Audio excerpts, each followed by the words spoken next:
میں ہوں ڈاکٹر امجد ایوب مرزا اور آپ سن رہے ہیں میرا پوڈ کاسٹ مائی پرسپیکٹو، یعنی میرا زاویہ۔ اسرائیل نے یونٹی گورنمنٹ تشکیل دے دی ہے اور اس کے علاوہ باقاعدہ وار کیبنٹ کا قیام 2 روز قبل عمل میں لایا گیا۔ یہ سب حماس کے اسرائیل پر حملے کے نتیجے میں ہو رہا ہے اور اب غزہ کا مکمل محاصرہ کرنے کے بعد غزہ پر ایک بڑا زمینی حملہ کرنے کی تیاری مکمل ہو رہی ہے۔ ادھر حزب اللہ نے لبنانی سرکار کو جنوبی لبنان کے سرحدی علاقوں سے شہریوں کو نکالنے کی اپیل کی ہے اور حزب اللہ نے اسرائیل پر برابر راکٹ داغنے کا سلسلہ شروع کر دیا ہے۔ امریکہ کی اسپیشل فورسز کا دستہ بھی اسرائیل پہنچ چکا ہے اور ہزاروں کی تعداد میں بیرون ملک آباد اسرائیلی نوجوان، مرد اور عورتیں اپنے وطن کے دفاع کے لیے روزانہ کی بنیاد پر واپس لوٹ رہے ہیں۔ حماس اسرائیل جنگ کو آپ بھلے اسلام اور یہود کی جنگ قرار دیں، لیکن حقیقت کچھ اور ہے۔ حقیقت یہ ہے کہ حماس ایک دہشت گرد ٹیررسٹ تنظیم ہے جو آئسس کی طرز پر قائم ہے۔ غزہ میں انہوں نے پچھلے 18 سالوں سے الیکشن نہیں ہونے دیے اور فلسطینی عوام کی جبراً نمائندگی کا دعویٰ کر رہے ہیں۔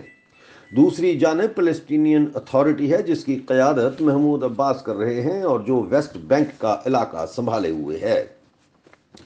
بھارت میں ہونے والی G20 میں India middle east economic corridor کی جو منظوری ہوئی وہ بھارت کے شہر گجرات اور ممبئی کی بندرگاہوں کو سعودی عرب، اردن اور اسرائیلی بندرگاہ حیفا سے جوڑتا ہے۔ یہ ایک اہم تجارتی راستہ بننے جا رہا تھا اور اس کے مقابلے پر کم سے کم 2 ایسے تجارتی راستوں کی اہمیت کم ہو جاتی ہے جو چین کے بیلٹ اینڈ روڈ انیشیٹو اور ایران کے گرین کوریڈور کے ذریعے کیسپین سی کے علاقوں سے یورپ اور مشرق وسطیٰ تک رسائی حاصل کرتے ہیں۔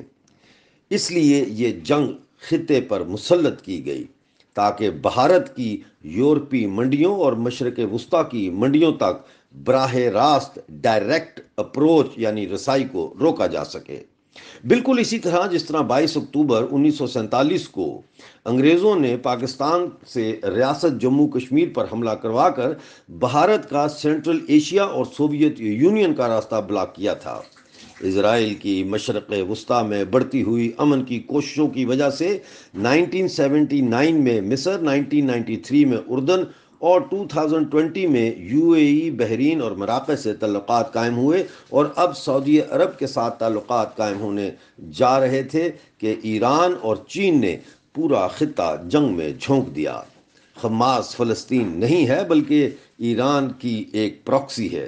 اس وقت ہر قیمت پر اس جنگ میں اسرائیل کا ساتھ دینا چاہیے تاکہ اول حماس کو صفحہ ہستی سے مٹایا جا سکے اور دوم مشرق وسطیٰ میں نئے تجارتی راستے کھول کر روزگار خوشحالی کا راستہ کھولا جائے۔